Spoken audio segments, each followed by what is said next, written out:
Assalamualaikum warahmatullahi wabarakatuh dan salam sejahtera. Saya Fatina Suha binti Mahalil daripada Bahasa Melayu 1 akan membentangkan hasil inovasi saya yang bertajuk Spatial Jejak Penjodoh Bilangan. Inovasi ini merupakan bahan bantu mengajar digital interaktif BBM yang telah direka untuk membantu murid menguasai topik penjodoh bilangan dengan cara yang lebih menyeronokkan dan berkesan.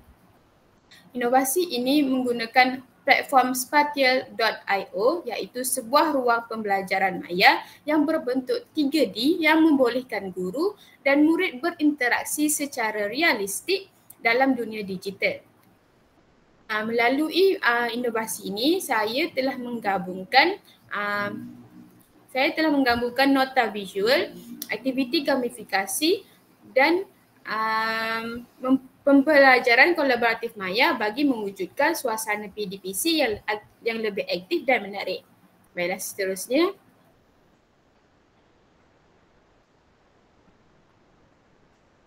Okey. Sebelum saya memperkenalkan inovasi ini dengan lebih lanjut, saya ingin menyentuh dahulu isu utama yang menjadi punca pemerhatian dan yang menjadi punca kepada pembangunan bahan ini.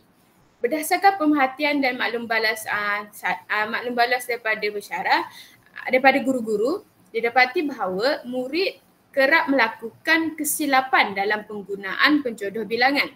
Mereka sukar untuk membezakan penjodoh bilangan yang sesuai untuk sesuatu kata nama. Selain itu, pendekatan tradisional seperti hafalan dan latihan bertulis menyebabkan murid cepat bosan dan tidak memberi tumpuan semasa PDPC. Kaedah pengajaran yang kurang menarik serta kekurangan bahan digital interaktif dalam topik tata bahasa turut menjadi cabaran kepada guru-guru. Oleh itu, cadangan penyelesaian saya ialah dengan membangunkan bahan bantu mengajar digital interaktif yang dinamakan Spatial. Melalui inovasi ini, saya telah menggabungkan nota visual yang berwarna-warni, aktiviti gamifikasi dan ruang maya pembelajaran yang membolehkan murid meneroka isi pembelajaran secara interaktif. Dengan cara ini, murid bukan sahaja belajar secara aktif tetapi juga murid dapat memperoleh pengalaman pembelajaran yang menyeronokkan dan bermakna. Baik, seterusnya.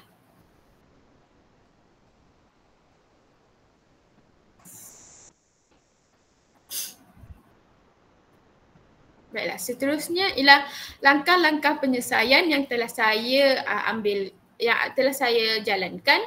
Yang pertama ialah saya perlu menentukan tujuan dan keperluan pembinaan inovasi ini. Tujuan utama inovasi ini adalah untuk menyediakan kaedah pembelajaran yang lebih menarik, interaktif dan berfokus kepada murid dalam mempelajari topik penjodoh bilangan. Selain itu, inovasi ini bertujuan untuk menggalakkan penggunaan digital dalam PDPC sejajar dengan keperluan transformasi pendidikan abad ke-21 dan aspirasi Pelan Pembangunan Pendidikan Malaysia iaitu ataupun PPPM. Okey, dari segi keperluan, inovasi ini penting kerana murid pada masa kini lebih dekat dengan teknologi. Mereka lebih mudah tertarik dengan visual, elemen permainan dan persekitaran yang interaktif.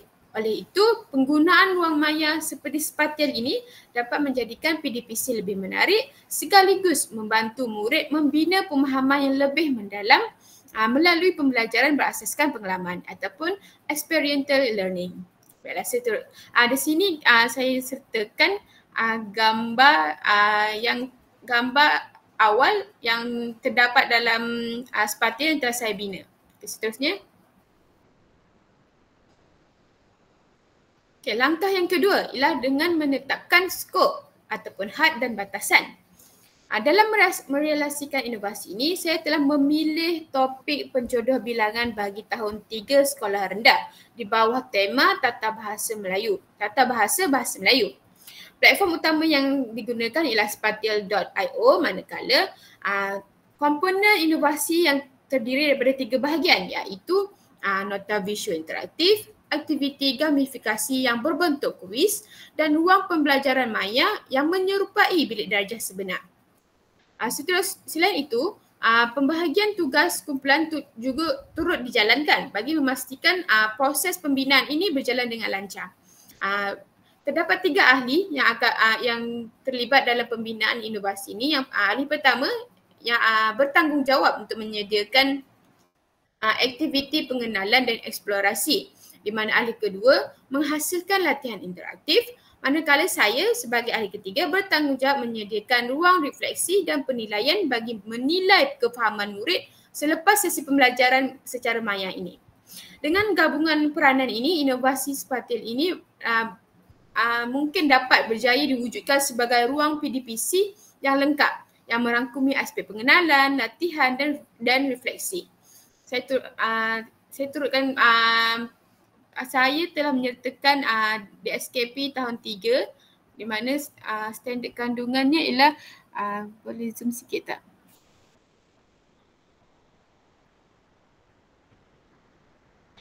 Iaitu memahami fungsi dan menggunakan golongan kata mengikut konteks, di mana standard pembelajaran punya ialah murid boleh memahami dan menggunakan golongan kata nama mengikut konteks iaitu penjodoh bilangan. Di dalam Spatil ini saya telah menggunakan aplikasi seperti Educaplay dan Geminiali yang berfungsi untuk menghasilkan kuis pembelajaran yang interaktif. Baiklah, seterusnya.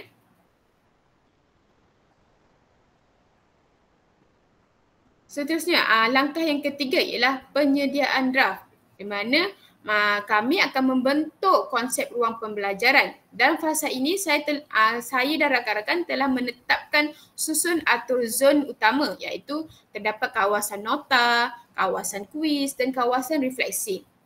Setiap zon ini direka supaya mempunyai fungsi yang jelas dan tersusun agar murid dapat menavigasi ruang dengan lebih mudah. Saya turut mengambil kira aspek warna, ikon dan gaya visual bagi mewujudkan lagi suasana yang menyeronokkan tetapi tidak terlalu kompleks. Warna lembut dan elemen yang mesra kanak-kanak telah dipilih dan digunakan supaya murid berasa selesa ketika belajar dalam ruang maya tersebut. Di sini saya telah menyertakan senarai semak untuk penyediaan draft, di mana terdapat ruang selamat datang yang lengkap, panduan murid telah disediakan, nota pembelajaran yang mengikut SKSP objektif yang lengkap serta pengenalan ahli kumpulan. Saya juga telah menyertakan video yang menunjukkan draft awal Spatil ini.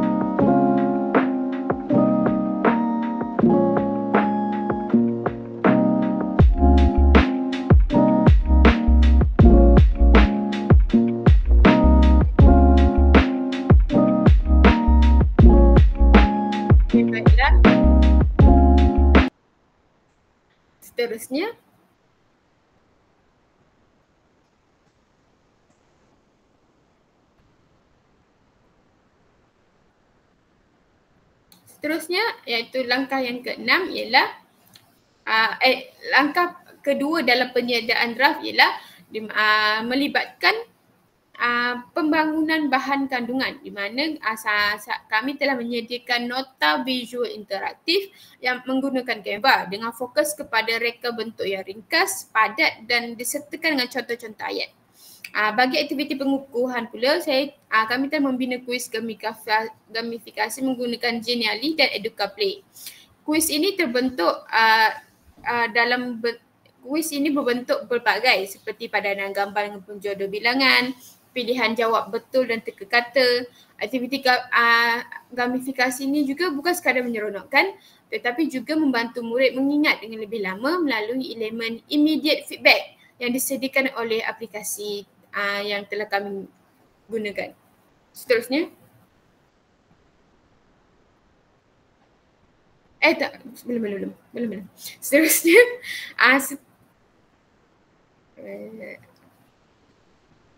Langkah 3 tadi. Kembali ke langkah okay. Langkah yang ketiga dalam penyediaan draft ialah pembangunan ruang dalam sepatil, di mana setelah bahan siap, kami akan membangunkan ruang pembelajaran dalam sepatil I.O. Saya akan log masuk ke akaun sepatil, mencipta bilik-bilik berdasarkan senarai semak dan mula menambah elemen seperti menambah elemen-elemen nota-nota dan kuis-kuis ke dalam ruang-ruang yang telah disediakan. Saya telah menyusun bahan-bahan tersebut berdasarkan zon yang telah dirancang mengikut senarai semak. Contohnya di bahagian kiri adalah untuk nota, tengah untuk aktiviti dan hujung ruang adalah untuk refleksi. Tujuan penyusunan zon-zon ini adalah supaya murid dapat meneroka ruang secara bebas seolah-olah mereka berada dalam bilik darjah maya yang sebenar. Okey, seterusnya langkah keempat.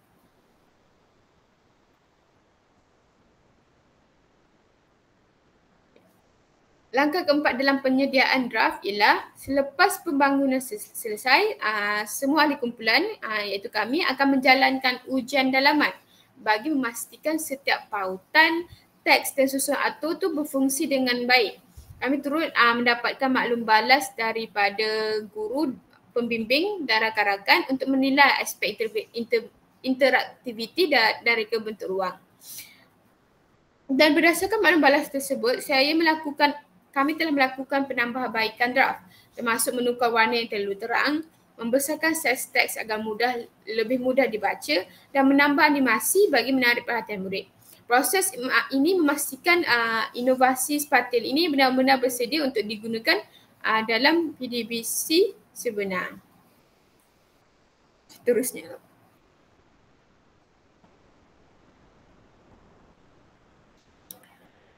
Seterusnya ialah uji kaji dan refleksi. Dalam fasa ini saya telah menjemput beberapa murid dan rakan untuk mencuba ruang sepatil yang telah diubah melalui maklum balas rakan-rakan. Saya telah memerhatikan cara-cara mereka berinteraksi dengan bahan-bahan yang ada di dalam sepatil dan mencatat tahap kefahaman berdasarkan keputusan kuis yang telah mereka mainkan. Dapat menunjukkan bahawa murid lebih fokus, bersemangat dan menikmati proses pembelajaran. Mereka juga turut menunjukkan peningkatan dalam penggunaan penjodoh bilangan yang betul selepas menjalani aktiviti-aktiviti tersebut. Ini membuktikan bahawa pendekatan pembelajaran maya secara interaktif mampu meningkatkan motivasi dan pemahaman murid. Seterusnya.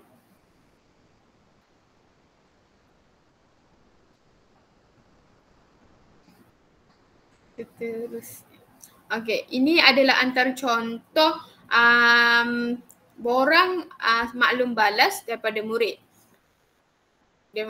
Kat sini antara aspek penilaiannya ialah gandungan yang jelas dan mudah difahami, reka bentuk dan persembahan yang menarik, penggunaan teknologi digital, kesesuaian soalan, penglibatan murid, pembelajaran kendiri dan banyak lagi. Di bahagian B pula saya telah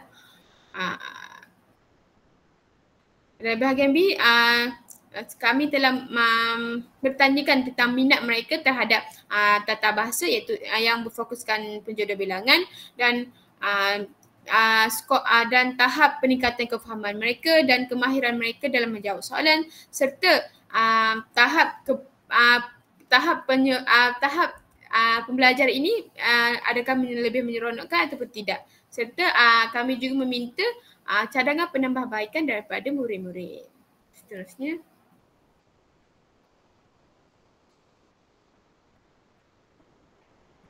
Okey. Seterusnya langkah yang kelima ialah pemurnian dan spesifikasi. Berdasarkan maklum balas murid yang berdasarkan borang tersebut, kami telah melakukan pemurnian terakhir terhadap ruang pembelajaran. Antara penambahbaikan yang telah dibuat termasuklah menyusun semula objek agar lebih tersusun, menambah animasi ringan untuk menarik minat murid serta memperkemaskan lagi arahan-arahan aktiviti supaya lebih mudah difahami oleh murid-murid. Saya juga telah melihat langkah keenam ialah guna semula, di mana saya telah melihat potensi inovasi untuk dikembangkan kepada topik tata bahasa lain seperti kata adjektif ataupun kata sendi. Selain digunakan dalam PDBC, ruang sepatil ini juga boleh digunakan dalam pertandingan kuis tata bahasa atau projek kolaboratif antara guru dan murid. Ruang sepatil ini juga boleh dikongsi secara pautan kepada guru-guru sekolah lain. Ini menunjukkan bahawa bahan digital ini dapat dikongsikan di seluruh dapat dikongsikan pada bila masa dan di mana-mana sahaja. Terusnya.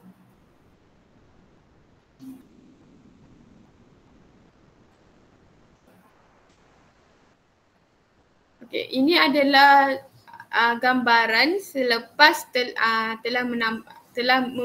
gambaran sepatil setelah dilakukan pemurnian dan spesifikasi.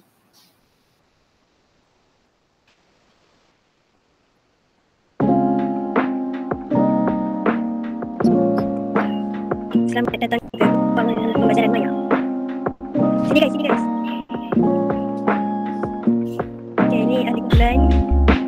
Kita ada Cikgu Fatina Soha, kita ada Cikgu Nur Izzatul Hana, kita ada Cikgu Nur Umairah. Okay, main sini. Mana? Okay, semua boleh duduk. Tekan sit. Okay, ni sini. Okay, di sini. Ni merupakan nota kita. Ni nota penjuru bilangan. Okay, mana Cikgu Soha kita? Okay, kita tengok seperti ni. Okay.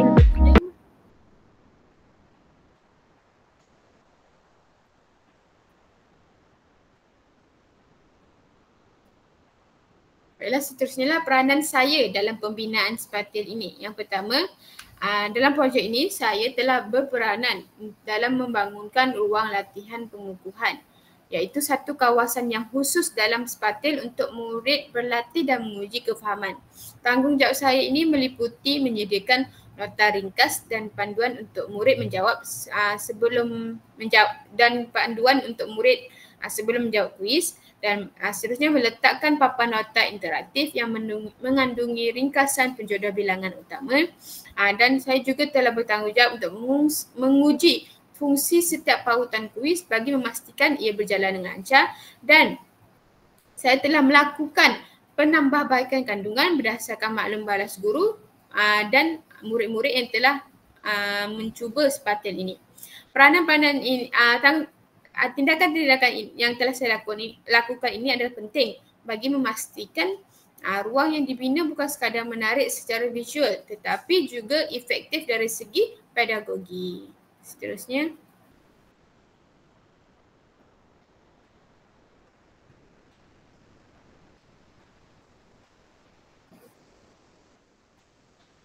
Sepanjang pembangunan inovasi ini, terdapat juga beberapa cabaran utama yang telah saya hadapi. Pertama ialah keterbatasan kemahiran teknologi. Yang pertama ialah kekangan masa, di mana saya memerlukan masa yang panjang kerana setiap aktiviti perlu direka, diuji dan disemak semula.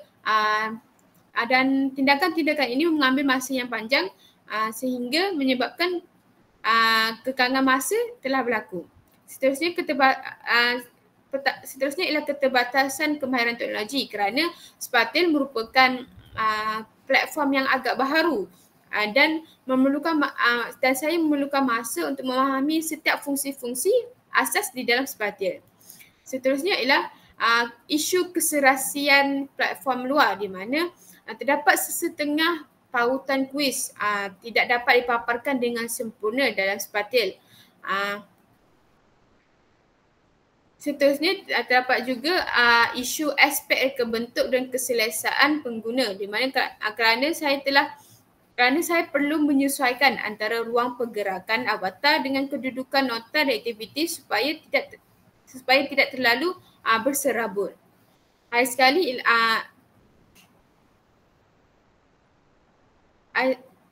itu sahaja. Seterusnya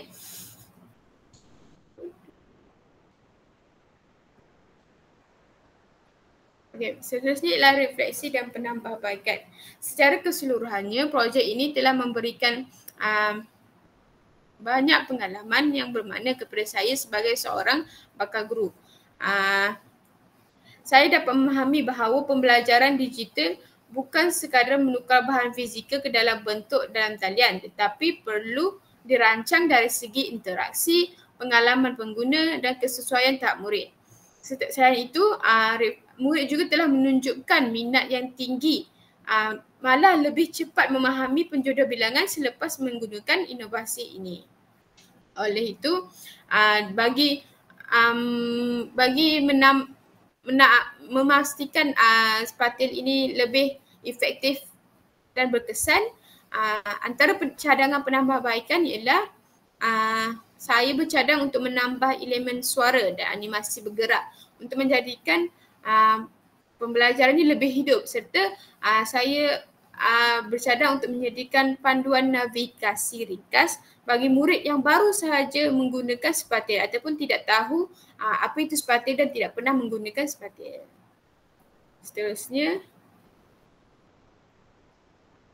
itu sahaja. Secara kesimpulannya, inovasi Spatil jejak penjodoh bilangan ini telah berjaya menggabungkan elemen visual, interaktif dan teknologi dalam pengajaran tata bahasa. Spatil ini juga telah membantu murid untuk memahami konsep dengan lebih mendalam, tetapi juga meningkatkan minat dan motivasi mereka untuk belajar bahasa Melayu, terutamanya dalam tajuk penjodoh bilangan.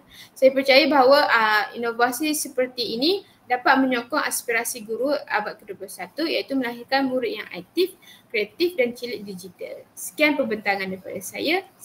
Terima kasih.